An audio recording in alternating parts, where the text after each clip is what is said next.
Moving on to semantic fields, which is crucial to understand meanings in a certain culture uh, and various languages spoken in that culture. Semantic fields, in fact, are fields of meaning which are created by the combination of various words or lexical items which share some part of their meanings with one another. So these semantic fields are generated by the words falling in the same category, and then the smaller fields can generate bigger fields of meaning also. As we have already discussed, a meaning of a word is closely associated with other similar words or antonym words, and in such situations, we can say that the relationship between words do help us to understand the meaning. Semantic field is probably one attempt of the semanticist in this regard to create certain general categories of words and those words who share certain meanings with each other. The kind of semantic fields exist with us, they vary from culture to culture, because in various cultures we do have various or varying terms for various semantic fields. For example, if we look at the semantic field of food, the name of food items are different in various cultures. For example, in food items we have or in food periods we have breakfast. Breakfast may mean different to a person living in Punjab, Pakistan, and especially in rural area. It may mean different to somebody who is living in the urban areas of Punjab, and it may mean entirely different who is living in some foreign land, let's say in some European country. So the ingredients of or the semantic field of breakfast would be different for people belonging to all these three cultures.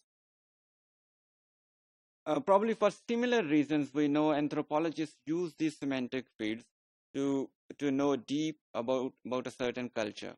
They try to know about the belief systems and reasonings across cultures based on these semantic fields, because through this they can actually peep into the thinking patterns of the people, how they build a certain semantic field, how they associate various things together, uh, how they wear, what they eat, and what kind of terminology is used for all these semantic fields and human activities.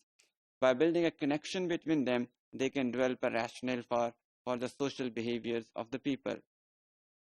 That's why Brinton has probably defined semantic field as something which denotes to a segment of reality. It is based on the actual use of a language and how through that language reality is represented by the speakers of a certain language. The words in a semantic field share a common semantic property. They share with each other certain parts of their meaning. Similarly, we can say that other scholars have also defined semantic field. Lehrer has probably defined it as a conceptual domain which bears certain specifiable relationship with one another. And people belonging to this conceptual field, they have a share of meaning with each other. Anderson also believes that semantic fields have been used for comparing the lexical structure of different languages. So these semantic fields also help us to find some certain comparison between various languages, especially the studies about the families of languages have been relying heavily on this. The existence of certain words in a certain semantic field and their similarities in other languages do help us and other linguists to find certain families existing in our linguistic world. Most often in the contemporary world, these semantic fields are defined based on the subject matter. For example, semantic fields of body parts, semantic field of colors, foods, kinship, relationships, and there are so many.